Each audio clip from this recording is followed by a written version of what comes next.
Hello everyone, today I would like to read out the 11th chapter titled The Classes and the Courseware from my manuscript, The Imprisonment. This is a fictional story created for awareness and storytelling. It does not promote or justify any form of crime or harmful activity. Viewer discretion is advised. I'd like to read out the story.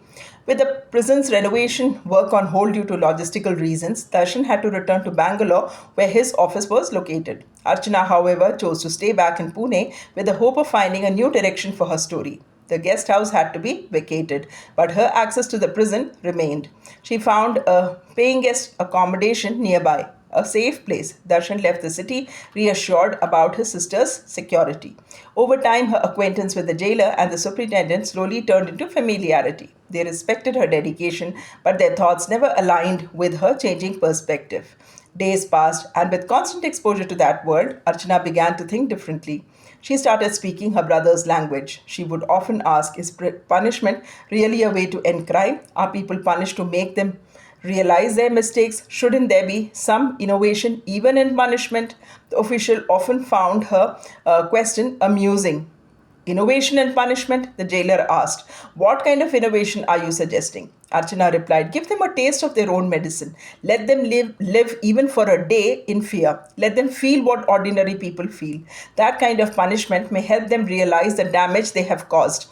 Once realization sets in, no one would repeat the same mistake. The officials laughed. Killing them or traumatizing them won't solve anything, she continued, but her voice never truly reached them.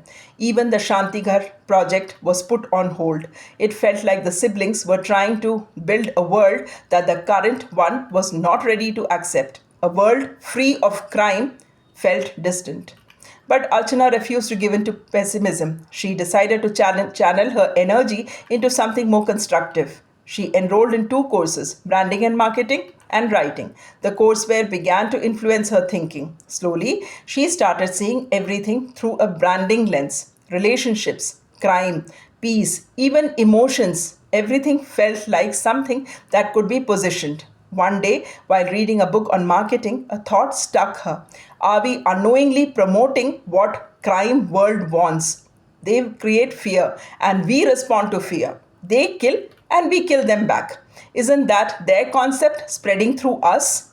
What if, instead of promoting fear, we begin to promote peace? What if, before punishment, we understood the root of the crime? Give them a chance to reform. Monitor them, make them contribute back to the society, redirect their power towards something constructive. Entrepreneurs, social contributors, change makers. These were just thoughts. She kept them to herself because she knew the world was not ready to accept them. The world carried anger, and anger does not listen easily. Yet she believed if crime had to be uprooted, this might be the only way. Now she understood her brother's vision better. A better environment, not just punishment, but reform. A space where surrender felt possible. But for now, there were no buyers for such ideas, so they remained within the thoughts of the siblings. But like every night ends with a morning, a ray of hope appeared. The interrogating officers had completed their procedures. Anamika and Samir were now under the jailer's supervision. It became easier for Archana to seek permission. Anamika had already agreed to meet her. Samir remained silent, and the story was finally about to begin. That's all for the day. Do let me know your thoughts about this chapter by writing in the comments section. Thanks for watching and thanks for your time.